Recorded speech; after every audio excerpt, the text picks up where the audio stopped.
गुरुर्ब्रह्मा गुरुर्विष्णू गुरुर्देवो महेश्वरः गुरु साक्षात् परब्रह्म तस्मै श्री गुरवे नमः। सद्गुरुनाथ महाराज की जय।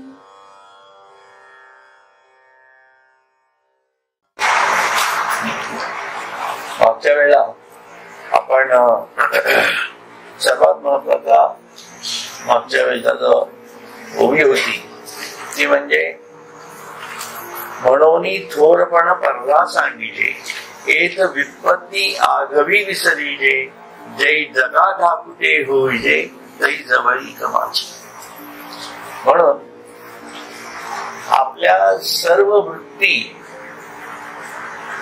या अहंकाराने ज्या ग्रासत असतात त्यांना शून्यत्व आणल्याशिवाय म्हणजे मी माझे मावळ सर्व या जाणीवेपर्यंत आपण जोपर्यंत येत नाही तोपर्यंत ईश्वर हा कुठेतरी आपल्या आतमध्ये जरी असला तर आपल्यापासून लांबच असतो। म्हणून कुठल्याही प्रकारचं मोठेपण आता कुठल्याही प्रकारचं मोठेपणाच्या ज्या आपल्या जाणीवा आहे त्या प्रत्येकाने आपल्या मनामध्ये थोड्या थोड्या खोदून बघाव्या। लक्षात ही साधना आहे।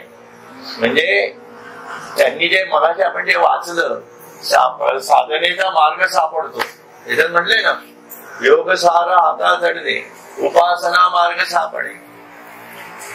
उपासना मार्ग सापडे म्हणजे तो पण इथे लिहून दाखवलेला नाही कुठे ज्ञानेश्वरी हा उपासना मार्ग आहे। अखंड संपूर्ण ज्ञानेश्वरी हा उपासना मार्ग आहे। त्यामुळे प्रत्येक श्लोक किंवा त्याच्यात जो अभंग आहे ती ओवी जी आहे ती उपासनेचा मार्गच आहे। एक तरी ओवी अनुभवाल त्यानंही ओवी अनुभवून बघावी महत्वाची ओवी होते ना ही। चोरपण पररा सांगितले म्हणजे आपल्याला मनात कुठून तरी खोदत बसलं पाहिजे मनाने बुद्धीच्या साह्याने की मला कशाचा मोठेपणा वाटतोय। मला माझ्या कपड्यांचा मोठेपणा वाटतो का मला माझ्या दिसण्याचा मोठेपणा वाटतो का मला माझ्या वक्तृत्वाचा मोठेपणा वाटतो का माझ्या कुठल्या अशा शारीरिक अंगाचा मोठेपणा वाटतो का मला माझ्या कौटुंबिक व्यवस्थेचा मोठेपणा वाटतो मला माझ्या मुलांचा मोठेपणा वाटतो। हा फलाना झालाय त्याला इतका पगार आहे तो एवढा मोठा आहे माझा नवरा असं करतोय माझी पोरं एवढी मोठी झाली आहेत वगैरे हा कुठला मोठेपणा आहे की जो ईश्वराच्या जाणीवेत गेल्यानंतर खर तर त्या कुठल्या मोठेपणाला कुठला अधिकारच प्राप्त नाही। कारण जो मोठेपणा आलेला आहे प्रत्येकाला तो ईश्वराने त्याला दिलेला आहे म्हणून आलेला आहे। लक्षात ठेवा आज तुम्ही कोट्याधीशी असाल किंवा अगदी गरीबही असाल जे काही असाल ते हा सर्व ईश्वराने प्रदान केलेला तुमच्यासाठी आखलेला मार्ग आहे। एवढ्या समर्पित वृत्ती म्हणून किंवा एवढ्या समर्पित जाणीवेतनं जेव्हा आपण साधना करतो ही साधना आहे। नुसतं ध्यान करून काही उपयोग नाही। ध्यान हे करायला पाहिजे हे मान्य मला म्हणजे मी ते त्याला अवेअर करत नाहीये पण थोडपणा पररास आणल्याशिवाय ध्यानाला काही अर्थच राहत नाही। बरोबर ना असा प्रकार येतो कारण इतक्या आतमध्ये त्याला चिंचड ग्रंथी म्हटलेलं आहे। भाषा अवघड जाते जरा समजायला चिंचड ग्रंथी पंचतन्मात्रा पंचतन्मात्रा म्हणजे काय शब्द स्पर्श रूप रसगंध त्यातूनच सर्व या चिंचड ग्रंथी तयार होतात। बघा बहिर्मुखतेतनच सर्व अहंकार निर्माण झालाय। कशाचं नाही आपल्याला आपल्या बँकेत जे काही लॉकर मध्ये असतं त्याचा सुद्धा अहंकार असतोच का म्हणजे ते कधी वापरतही नाही आपण कधी अहंकार किती असतो त्याचा आणि मी चाललोय ज्ञानेश्वरांच्या समोर, मी चाललोय देवाच्या समोर भेटायला. आणि ते हे असं म्हणतात की ज्यांनी सर्वस्व थोरपट परा सांडून बसलेले, कोणी मारा त्यांना, कोणी शिव्या घाला त्यांना. त्यातलं ना जीवन काय ज्ञानेश्वरांचं. त्यांच्या जीवनाचा एक सुद्धा प्रसंग आपण आपल्या जीवनात भोगू शकत नाही, म्हणजे ज्ञानयुक्त जाणीवेतलाही भोगू शकत नाही आणि व्यावहारिक भूमिकेतनं त्यांना झालेल्या त्रासाचाही भोगू शकत नाही. लक्षात ठेवा, एक आई गेली, एक वडील गेलं ते कोण दुःख होतं, एक बायको गेली तर कोण दुःख होतं, बरोबर आहे. पण ज्यांची आई वडीलही नाही, ज्यांची बायकोचा विषयच नाही, भावंड रस्त्यावर पडलेली आहे, अशा जाणीवांमधनं वाढलेलं त्यांच्या दुःखाची जाणीव आपण जर समजून घेऊ शकलो तर ज्ञानेश्वर महाराजांच्या हृदयात चिंता येणार आहे ना. त्याचा अर्थ आपलं तसं व्हावं अशी अपेक्षा नाही. ही मानसिक स्थिती, ही मानसिक स्थिती जेव्हा येईल तेव्हा हे थोरपण जे आहे, मोठेपण आहे, हे पदात सांडलं जातं. म्हणून या वारकरी संप्रदायामध्ये या गोष्टी खूप सूचकतेने ज्ञानेश्वरांनी घालून दिलेल्या आहेत. त्या काही हरकत नाही घ्यायला. दुसऱ्यांनी नमस्कार केला की आपण नमस्कार करावा, किती छोटीशी गोष्ट आहे, मग तो लहान असो का मोठा असो. कारण आपण पंढरपूरचे वारकरी आहोत ही जाणीव सातत्याने असणं गरजेचं आहे. मी फक्त पंढरपूरला जाईल तेव्हा मी वारकरी होईल असं नाहीये का नाही. ही वारी इथेच होतीये सतत. म्हणून त्या जाणीवेतनं जर वारी करत असो तर मी केवढा सततचा वारकरी आहे. प्रत्येक क्षणाला मी पंढरपूरची यात्रा करत आहे आणि ही यात्रा प्रत्येकात चालू आहे. मग प्रत्येक जणच वारकरी नाही का. मग प्रत्येक जर कोणी अगदी लहान मुलांनी जरी नमस्कार केला तरी त्यालाही नमस्कार करायला हरकत नाही. या जाणीवेपर्यंत जेव्हा आपण पोहोचू शकलो पाहिजे त्याला थोरपण परवा सांगितले.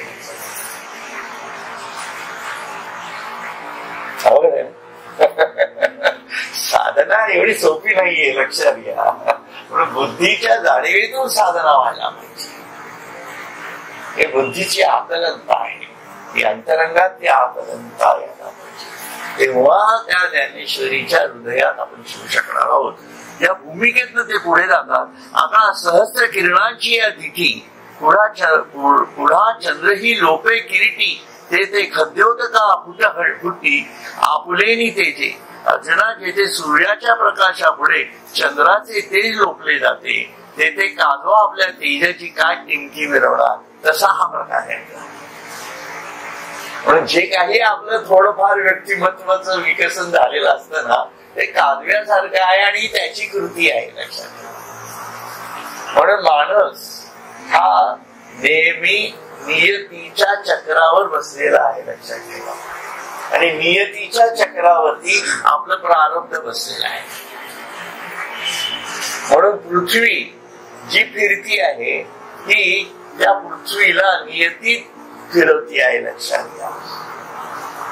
आणि आपल्यामधली पृथ्वी आहे पंचमहाभूत नियतीच्या जाणीवेतून फिरत आहे. कालाच्या भूमिकेतून ते तयार होत आहे. आपण हा विषय घेतलेला आहे ध्यान वर्गाने, आता सुरू झालेला आहे तो शेवटच्या विषयात येतोय आपण आता. तर या भूमिकेतनं जेव्हा ही नियती आपल्याला फिरवती आहे तेव्हा ती ज्ञानाच्या जाणीवेत असते, तेव्हा प्रकाशमान असते. आणि ती अज्ञानात जेव्हा जाते तेव्हा अंधकार तिच्यातही तयार होतो. लक्षात ठेवा. म्हणून नियतीच प्रत्येकाला कुठंतरी वरती नेणार आहे आणि नियतीच प्रत्येकाला कुठंतरी खालती नेणार आहे.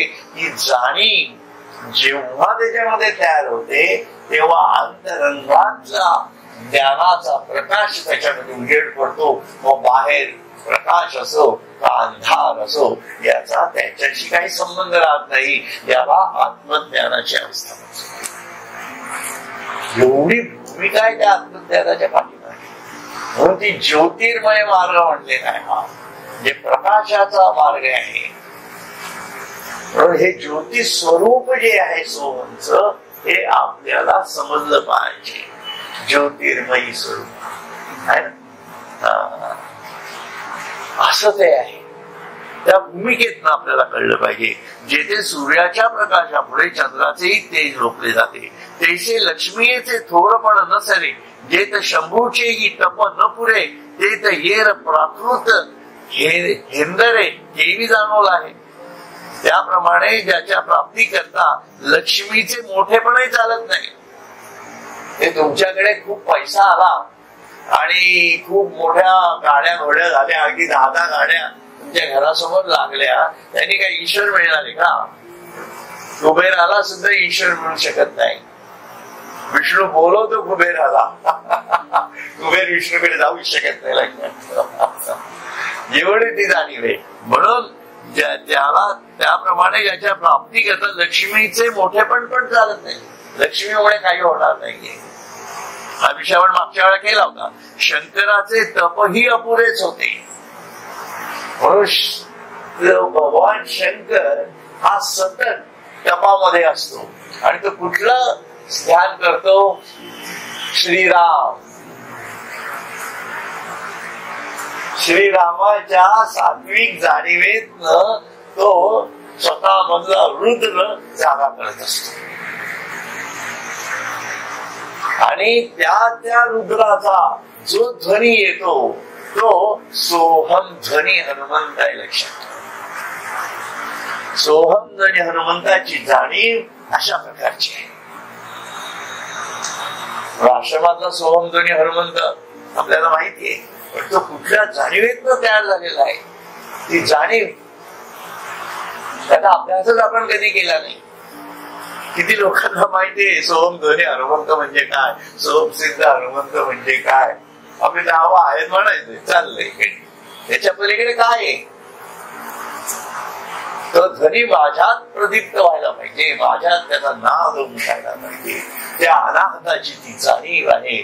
ती भगवान शंकराच्या म्हणजे आपल्या विशुद्ध अनाहत चक्राच्या पुढे जेव्हा जातो तेव्हा ती विशुद्ध सात्विक प्रेम उमटणारी सोहम ध्वनी हनुमंताची रुद्र स्वरूपातील जाणीव. म्हणून त्या देवता सुद्धा त्याच स्वरूपातले आहे. आपण ध्यान वर्गात त्याचा अभ्यास करतो, केलाही आहे. रिपीट केलं तर जास्त लवकर लक्षात राहतं. नाहीतर सगळं विसरण्याच्या मार्गावर असतं ते. बरोबर आहे ना? तुम्ही पण केलेलं ते. तर या जागी म्हणजे तेथे सामान्य गावंढळ माणूस मला काय जाणू शकणार आहे? किती साधं गणित मांडलंय त्यांनी. आणि आपण इतके बद्ध अगदी मुमुक्ष असो, अगदी साधकही असो, पण त्याला जाणणं किती अवघड आहे. आपल्याला वाटत देव सोपा आहे. मी आज एक पोस्ट टाकली याच्यामध्ये आपल्या दिव्यन्मय सत्संगामध्ये, की स्वामींनी चिंतनाची टाकली की सुहास्यवदन प्रसन्न दर्शन निर्मला करण एवं षड्विध सज्जन लक्षणांनी बाळगता. तुम्हाला माहिती आहे ती. पण हे बाळवणं आणि त्यासाठी लागणारी हृदयाची विशालता ही केवढी अवघड आहे. हृदयाची विशालता अहंकार शून्य झालेली येऊ शकत नाही. आणि त्याला थोरपण पर्वा सांगितले. त्याशिवाय थोरपण पर्वा कसं नाही. बरोबर ना? मुळे अशी गणित आहेत सर्व. त्यामुळे या लागी शरीर सांडोवा कीजे, सकळ गुणांचे लोण उतरीजे, संपत्ती मद सांडिजे पुरवंडी करुनी. म्हणून शरीराची निशेष ममता सोडून, शरीराची निशेष ममता सोडून आपल्याला आपल्या शरीराची खूप काळजी असते. ती स्वाभाविक आहे, कारण स्वभावच शरीरातनं तयार झालेला आहे. त्याला देहबुद्धी म्हटली आहे. परंतु इथं हे साधनेला अडचण आहे काही नाही. मग ज्ञानेश्वरांनी शरीराची काळजी केली का? आता मी आत कसा जाणार, मला निवृत्तीनं बाहेर आत सोडणार, मी एकटाच जाऊन बसणार, वरनं दगड लावणार, मी कधीच बाहेर येणार नाही. या ही शरीराची जाणीव नाही का? आपल्या घरातली लोक 10 दिवस जरी बाहेर गेली कुठेतरी एकटं होतो माणूस. कधी मग ते घरात एकट्याला झोपता सुद्धा येत नाही, कोणाला तरी झोपायला बोलवतात किंवा मग आपण दुसऱ्याच्या घरी झोपायला जातो. ही आपली परिस्थिती. म्हणजे त्याच्यामध्ये भीतीची जाणीव आहे, पण कुठल्या भीतीची आहे? कोणी आलं आणि मला मारलं तर, मला रात्रीच एकदम काहीतरी भूतासारखं स्वप्न पडलं तर, हे काय कसली गणित आहे ती सगळी, असे गणित आहेत ना. म्हणून शरीराच्या निशेष ममता सोडून, ही शरीराची खूप ममता आहे. थोडस चुकलं ना तर जास्त लक्षही देऊ नये, माहितीये का. पण म्हणजे याचा अर्थ दुर्लक्ष केला असा अर्थ नाही होत त्याचा, परंतु अति काळजी करत बसायची. हे काय अभिप्रेत नाही, अध्यात्माचं लक्षण नाही, लक्षात ठेवा. त्या मानाने आपण काय म्हणतो सांसारिक लोक असतो, त्याच्यामुळे आपले हे शरीराचं आकर्षण जास्त असतं, लक्षात ठेवा. त्यामुळे आपल्याला हे गृहस्थाश्रमाच्या जाणीवेतनं शरीराच्या जाणीवा सुरू होतात खरं. आणि अध्यात्मामध्ये पूर्वी लोक ब्रह्मचर्य पाळण्यासाठी लहानपणी घरातून बाहेर पडायचे बघा. ती माणसे किती वेळ घरात असायची समाज रचनेच्या दृष्टीने पाहिलं तर. साधारण 15-20 वर्षापर्यंत बाहेरच गुरुगृही, त्यातनं घरी आले. ठीक आहे, लवकर लग्न होत होती, 15-20व्या वर्षी लग्न झाले. 15 ते 20 काळामध्ये, 20 जणांचं साधारणपणे ऍव्हरेज. 20 नंतर ते 40-45 वर्षापर्यंत घर. मग त्याच्यानंतर काय हा गृहस्थाश्रम एवढाच सांगितलेला आहे. त्याच्यापुढे वानप्रस्थाश्रम. म्हणजे वानप्रस्थाश्रम आपण इतकं सोपं करून टाकलं हे अध्यात्म, की तुम्ही घरात बसून मनाने ठरवा फक्त. आता मनाने ठरवायची जिथं परवानगी दिली ते मन इतके काही मूर्ख असतं, ते कधी ठरवतच नाही. आपण राहतो का घरामध्ये, रिटायर झालेले बरेचसे लोक आहेत तिथं, बरोबर आहे. आपण राहतो का आपल्या घरात वानप्रस्थाश्रमासारखे, की कोणाशी लक्ष द्यायचं नाही. आपण पहिले कडी वाजले की दूधवाला आला का, म्हणजे सुनबाईंना दूध नेऊन द्या. मग सुनबाईंना आज काय खायला करणार आहे, हा चला झालं का, तिकडं लक्ष. मग अजून फलाना झालं का, माझी आता दूध प्यायची वेळ झाली की दूध पिणार. अहो एवढं आहे, हे कसं वानप्रस्थाश्रम आहे. याला काय वानप्रस्थाश्रम म्हणायचं काय? कसा भेटायचा देव? वृत्तीतनं वानप्रस्थाश्रम येणं हे कृतीत पण उतरायला पाहिजे ना, कुठे ना कुठेतरी. कुठेतरी त्या जाणीवानं बाजूला सारण्याची पण आपल्याला सवय व्हायला पाहिजे. आता माझा खूप अगदी याची वेळ दिसते की मी काहीतरी अडकल्यासारखं नाही. ठीक आहे, मी सोडून मी कोणाकडे काही पाहणार नाही, काय लग्नात जाणार नाही, कोणाच्या काही करणार नाही, काही नाही, काही नाही. या जाणीवेत कधीतरी तर शिरता यायला पाहिजेच नाही. आपण कधी प्रयत्नच करत नाही या गोष्टीसाठी. जे होईल ती माझी अडचणच समजतो. असं अडचण पोराची, आणि हे सासरे सासूबाईच मागे धावतात त्याची. काय गरज काय? हे खूप रोखटोक होतं बरं का. जाऊ द्या तो विषय. एखाद्याला म्हणजे आपल्या रोजचे जीव म्हणून त्या आपल्या वानप्रस्थाश्रमाला, आपल्या देवभक्तीला ती करावी आपण. मी काही नाही म्हणत नाहीये, त्याच्या विरोधात आहे असं काही माझं म्हणणं नाही की बहुधा मी पण त्या प्रकारे असू शकतो असंही असतं. कारण आपण तसे वागलेलो असतोय आपल्या जीवनात, नाही असं नाही, लक्षात. परंतु त्या मानसिकतेत गेल्याशिवाय समर्पणाची वृत्तीच तयार होत नाही. मग किमान हा अहंकार तरी येऊ नये ना आपल्यामध्ये, की मी काहीतरी वेगळं करतोय, माझं काहीतरी वेगळं चाललेलं आहे, मी काहीतरी 4 लोकांपेक्षा वेगळं आहे. या गोष्टीला काही लॉजिक राहत नाही.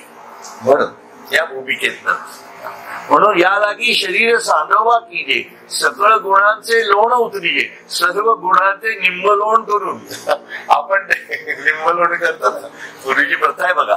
निंबलोण करून सर्व संपत्ती भगवंतावरून ओवाळून टाकून त्याचा मध टाकावा.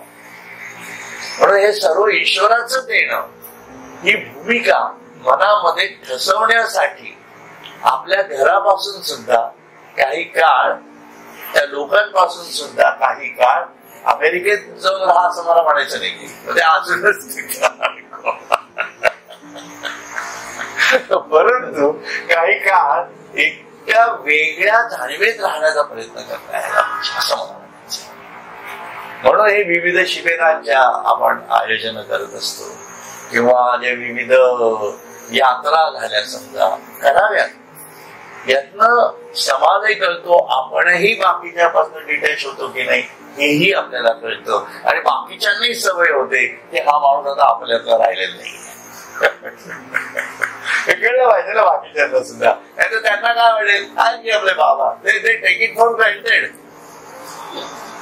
सामर्थ्य की नातवंडांना आज कित्येक काही आपल्या याच्यातले लोक आहेत असं आम्हाला जमतच नाही. हो काय संध्याकाळी नातवंडांना सांभाळावं लागतं, सकाळी रोज फिरताना दिसतात बरं काम होत ना. असं घडतं लक्षात घ्या. मग काय झालंय त्या मुलांना सुनांना सवय लागली ते टेक इट फॉर ग्रँटेड. म्हणजे आमच्या घरात सुद्धा आपल्यामध्ये झटके देत असतो.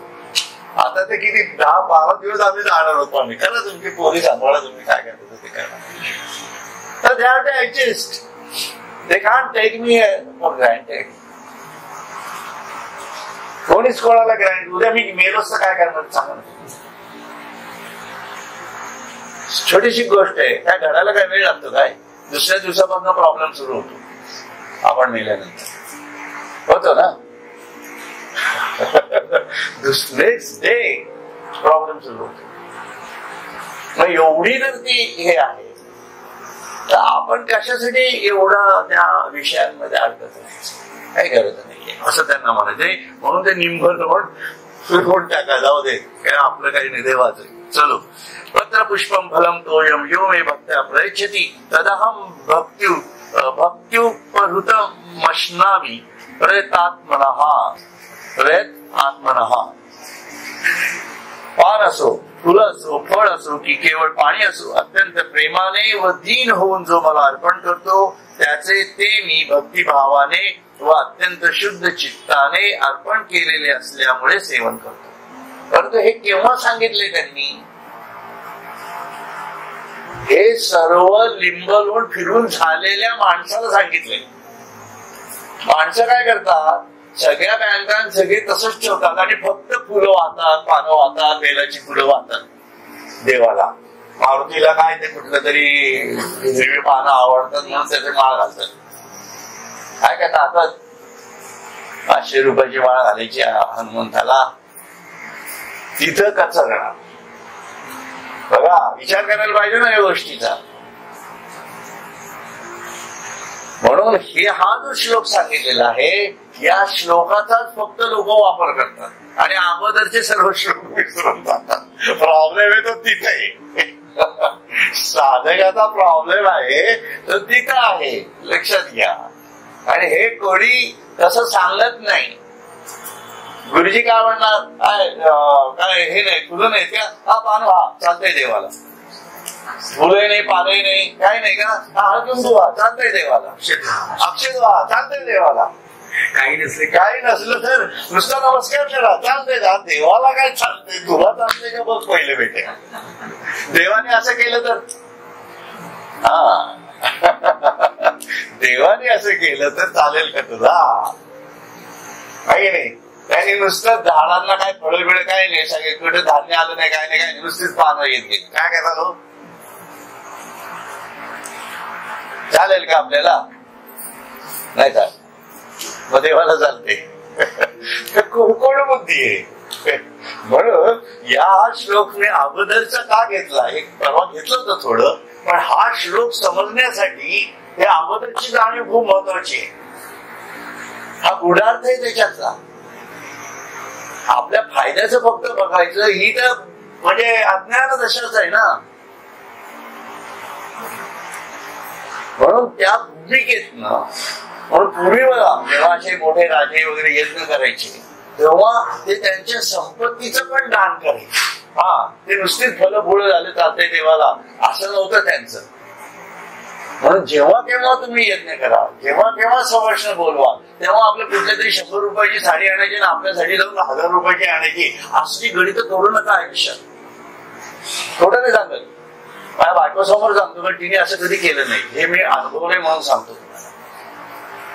जी अजूनही आमच्या घरात ती प्रथा आहे. म्हणजे अभिमान अहंकाराने नाही सांगत आहे मी, कृपया त्याचा गैरसमज करून घेऊ नका. पण आपली वृत्ती आपण जे घालू शकतो तेच ती सवाष्ण म्हणून देव जर आलेला आहे, तर माझी ही ऐपत आहे, तर मी कान तिला चांगले आहे.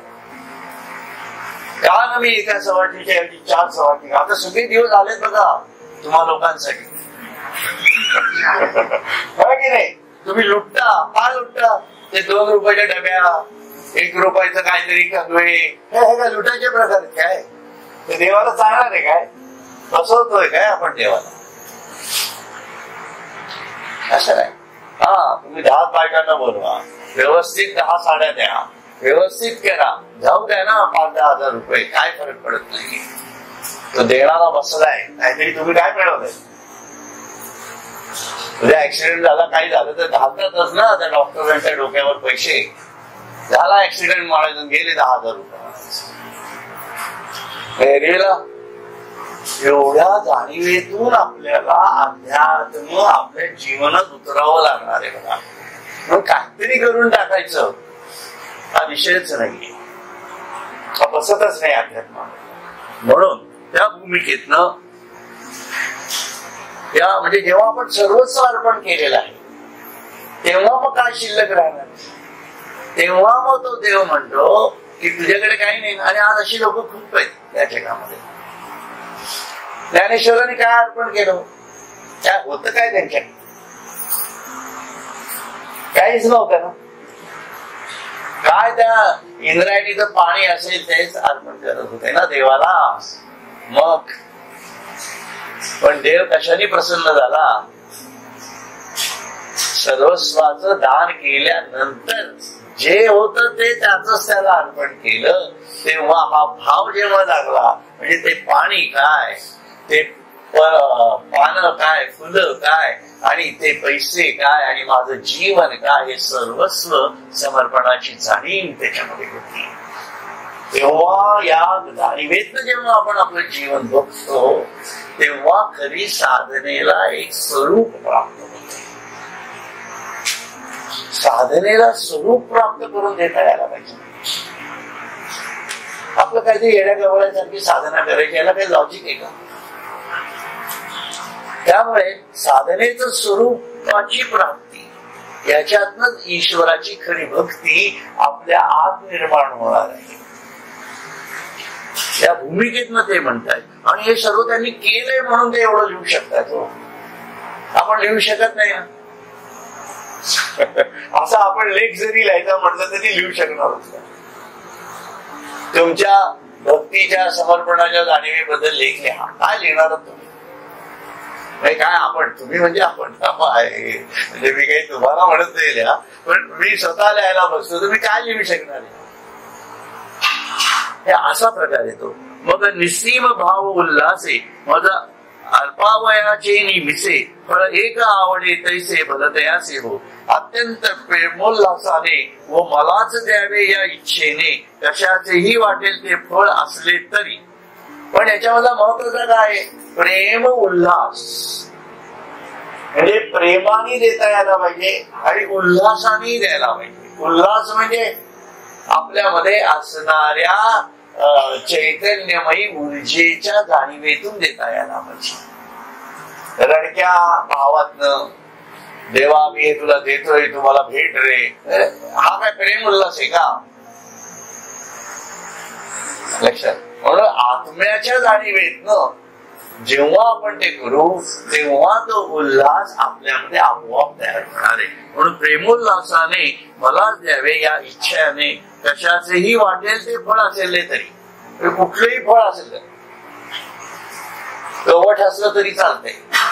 ते बेलाचं फळ असतं ना, ते बेलफळ, ते खाणं सुद्धा अवघड असतं, बरोबर आहे की नाही?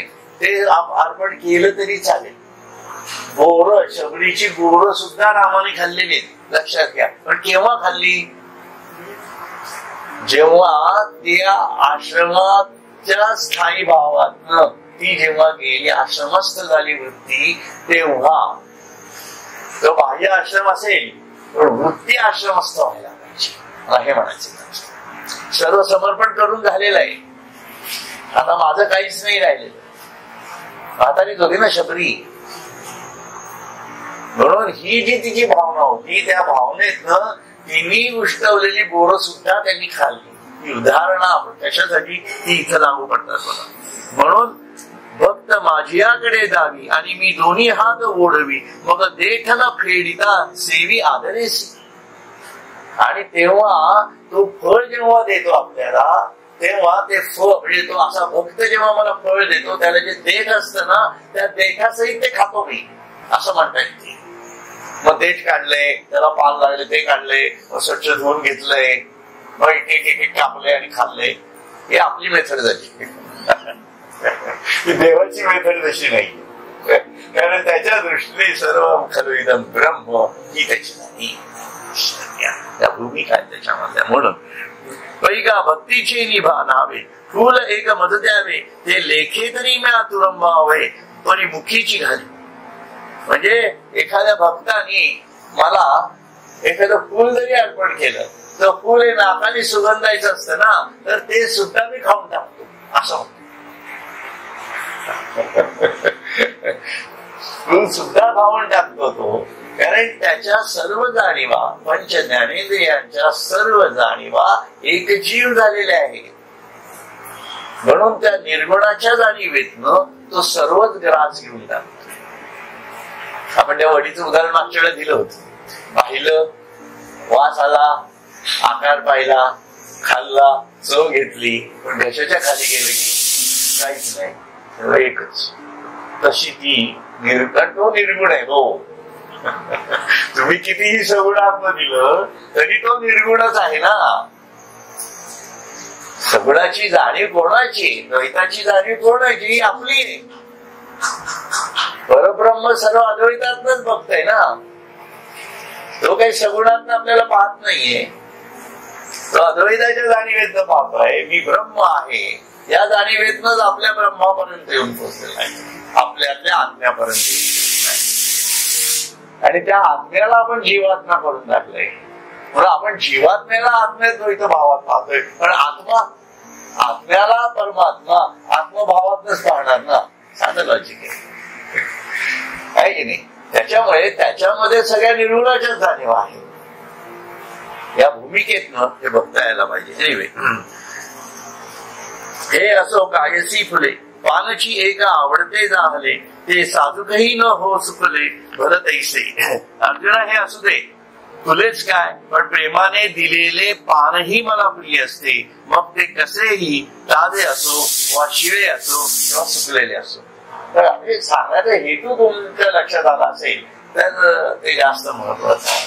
म्हणून समर्पणाच्या वृत्तीला महत्व आहे. तुम्ही काय देता आहात त्याला महत्व नाहीये. हे जरी खरं असलं, ते केव्हा खरं आहे, जेव्हा सर्वस्व समर्पण करून झालेल्या नंतरची जाणीव. ही कल्याणा छातीची जाणीव. लक्षात घ्या. कारण कल्याणाने काही स्वतःचं घर केलं नव्हतं, सर्वस्व सद्गुरूला समर्पण केलं होतं. आणि सर्वस्वच येई अर्थावे, प्राण तोही त्यागावा या जाणीवेवर जेव्हा परीक्षा घेतल्या गेली, तेव्हा ते पण करून दाखवले. लक्षात. पण कल्याणाला समजणं एवढं सोपं नाहीये त्या भूमिकेत. आता इथं आपण थांबूयात आणि माझ्या वाणीला पण मी आता इथं विराम देतो. हरिओम.